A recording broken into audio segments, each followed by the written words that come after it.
Good morning, boys. Good morning. Happy Tuesday. Week 11 is over. Sorry, was it? Maybe that's why I fucking suck. It was week 12. Okay. Week 12 is over. I'm going to give a little recap video. Going to be a little different than I've sort of been in the past. This is going to be more post-game interview.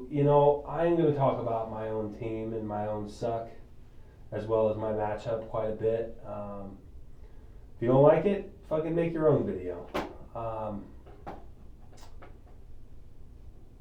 I am absolutely disgusted with myself and my team. Mostly myself. I set out this year and I created the team name. I said the switch up, which is so stupid, but it was working at first. I just wanted to make a statement that it is going to be something different this year. We are going to do something different. We are going to switch it up, hence the name, and we are going to get different results. It's been about 10 years since I won a fantasy championship in a league that matters. The league that matters, which is this league. Even though I've won before, I have felt very fraudulent to commish a league where you finished at the bottom. You have been just on the outside of playoffs, yada yada. I could talk about just how average I've been forever. But this year I felt different. There was a lot of guys coming into this league that just felt like coming into this year. It felt like, you know what, I'm tired of fucking sucking. I'm really sick of being average. And I was one of them. I identified as one of them. Came out this year, drafted a lot of my guys, a lot of guys that I know and love, and just said, this is my strategy. I'm going to go with it. Like, get guys that I truly, truly like, not just guys I think are going to be good at fantasy. And it came out fucking hot. I was 4-1, lost one, went to 4-2, then went to 5-2, and then I've lost 5 straight. 5 fucking straight. This season might be over. I'm pretty much done. I'm pretty sure. The points 4 are gonna keep me in it, but I gotta have to win out. And then I'm maybe even going to need some help. But, at that point, I'm not even worried about that. For fuck's sakes, like, when I was in my fantasy matchup this week, this is how you know you're cooked and you know you're in trouble, is when you're barely even looking for your guys. Hardly looking for my players' performances. I'm constantly looking at his lineup and just begging that they suck. And that's when you know you're in trouble.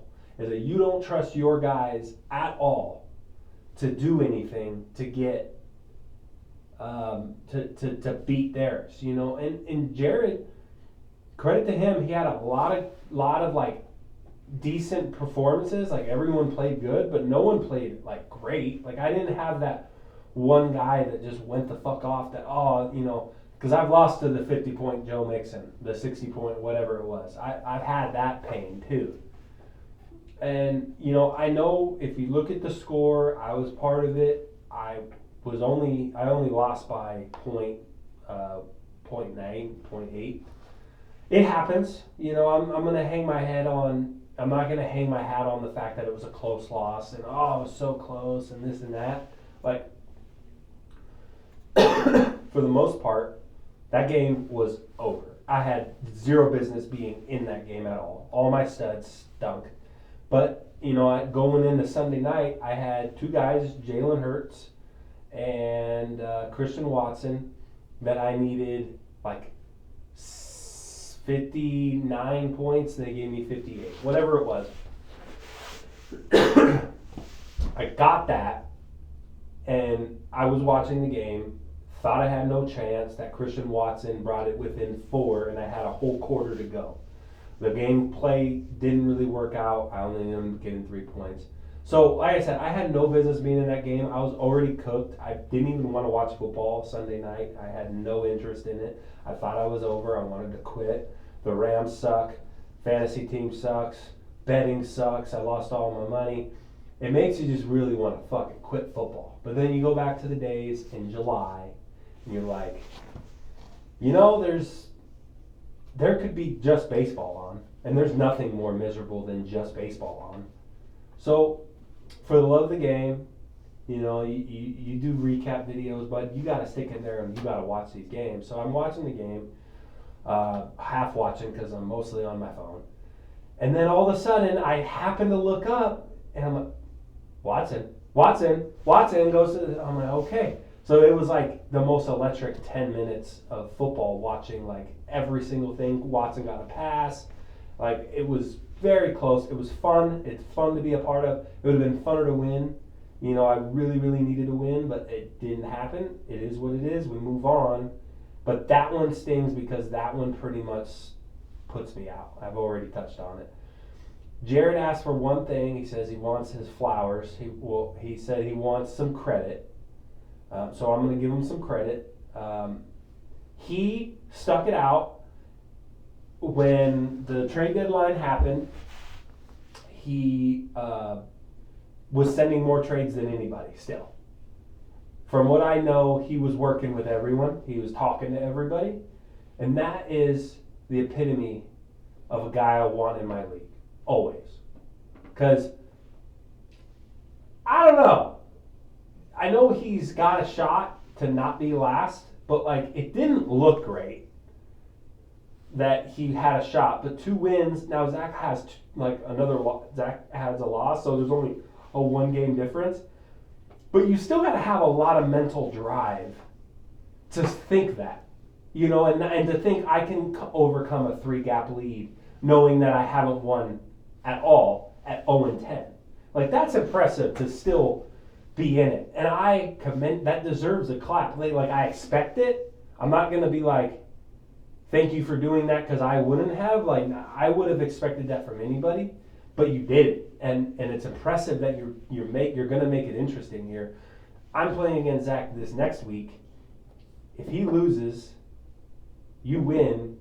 You guys have the same record, and it comes down to the last week. Points for are gonna matter. All that kind of stuff's gonna matter. So super, super impressive. Your team just overall just had a very good week. Going into the week, every single person I talked to was like, Jared's gonna win, dude. Jared's got some good guys right now, like trending at the right time, right. All things are in the right direction, and he scored 137 points the week before. He scored 127 points this week. Went into Sunday night with a 50-point lead. Feeling great. Gotta be feeling great. Because he should have. 57-point lead is what he had going into Sunday night. So, the last thing I'll say about my matchup, I know I'm talking about myself a lot. I don't care. You guys are all welcome to reply to the video with your thoughts. Because here's the deal about fantasy football, boys and girls. Nobody gives a fuck about your team. I am attempting to give a fuck about your guys' team. Hence how I'm doing the videos, and I go to the matchups, and everyone looks at each other's scores, but for the most part, nobody gives a shit about another person's team. They only care about yours, about yourselves. So, as I am playing the game in myself of like midway through the day, Alvin Kamara has fucking nothing. Christian Watson hasn't played yet, but I had the most pussy loser thought of all time. And I said, well, why did I fucking make another trade? Why did I make another trade? T. Higgins went the fuck off. Adam Thielen would have been forced to play in my lineup. I would have had to play him, play T. Higgins. I'd be sitting here with a win, right? But the old saying, if ifs were fifths, we'd all be drunk. Shout out Pat McAfee show for that one. If ifs were fifths, we'd all be drunk. And I am playing the shoulda, coulda, woulda game with my team.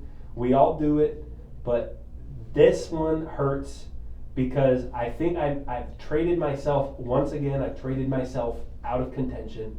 I had a wagon, and I just fucking ruined it. But Alvin Kamara had a bad day, and Christian Watson did bad, or did good, so it is what it is. You know, I'm done. Put a fork in me. 4-loss streak, loss of 4 streak.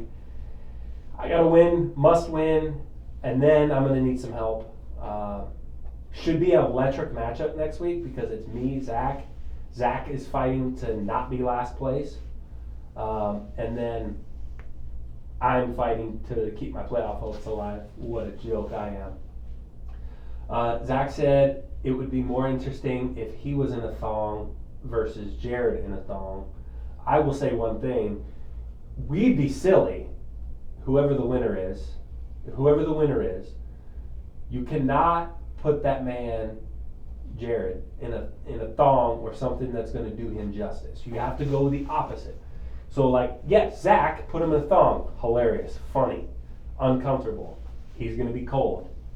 Jared, do the complete, whatever the opposite is. Okay? All right. Now I'm going to fire through the rest of these. I'm not going to go into super depth because I want to try to keep the video to about 20 minutes. Who do I think I am, right? Like I'm not going any longer than that. No one's going to listen. Donald, forget every single thing I've ever said about your team. You have done a phenomenal job this year, taking heat, sticking through it, and managing to just be an absolute machine, pumping out guys left and right. Even like Lockett that you just added this week. Every trade you have made, I haven't liked, and it's worked out. So that's the formula. Just don't do what I would do, and that's impressive. God damn, man, it's like you're very good. And as a guy who has lost this league, last place, 2 years in a row, you deserve this. And I hope you're going to be a guy that I think when you get into the playoffs, if you are making a run, the guys that are outside of the playoffs and the guys that lose in the playoffs will be rooting for you on your side. You have that charisma, that mentality. You're not a former winner, so people are going to be rooting for you. So that's going to be exciting to watch it play out. Hope you continue winning, and I'm sorry for everything I've said this year. Peeler, happy to be here. Me and you, we're going to be fighting for those playoff chances. Your team's still solid. It just didn't put up enough points. And I don't think you could be upset. It just didn't put enough points up. Everyone did okay. You don't have a dog at receiver, and I think that's the only reason you lost. But 122, it is what it is. You just ran into Donald, who was a wagon. Adam, tough team to beat. I mean, this guy he's playing at a Chiefs level right now where he's just firing and there's nothing anybody can do to stop it. You know, plug in Godwin puts in 30 points. Any of his guys have a chance to go off at any time. Adam's a wagon. We'll be rooting against this guy, but for right now, he is balling and he is top dog and needs to be stopped. It ain't gonna come from me, but he is the guy to beat. Dakota, average. Sorry. Austin, look at you, big guy. 140. It was a little bit of a running joke. Like, obviously, you put only 120 up every single week. You're like, that's like your number, and you're going to win a lot of games putting up 120. We've said that. We've covered that. But this week, you needed a little bit more, and you did it, and you got it. The big one was, who was the guy that was in the late game? Oh, Miles Sanders. Yeah, Miles Sanders. I mean, you needed an average game from him, like you asked for, and you got it. And no, you didn't get it. You got way more than that, and that's the reason why you won. Congrats to you, big win. I think that pretty much puts you into, you got to really, really unravel. I don't even think you can miss playoffs at that point. You can, but some weird shit would have to go on. So congrats to you for making the playoffs again. I think people would like to see you win one, all right?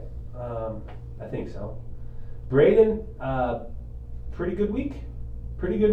Josh Jacobs putting up 48 in a loss. That sucks. What happened here? Oh, no. That sucks. But you put up 121 points. It is what it is. When you put up 120 and you lose, you just played against a better opponent. Tight end carousels, Justin, big win over Mister. This one was one of the bigger matchups of the week as far as like a game that is needed by both guys. Only one could get it. That puts Mister still in playoffs, but it also throws Justin one step closer to getting in there. Big win by Justin. He got fucked by his running backs. The Jeff Wilson, ETN thing, both of those guys didn't work out. But the biggest thing there is he got T. Higgins and Justin Jefferson. Those two big studs put up 117 points. So Mr. just an average day all around. No one really stepped up. It kind of looked like your team was kind of very beatable at a time like this. I think that the big thing on your team was the Juwan Johnson, who obviously has been a stud as of late, and then gets 0 targets, 0 anything, 0, 0, 0, a goose egg.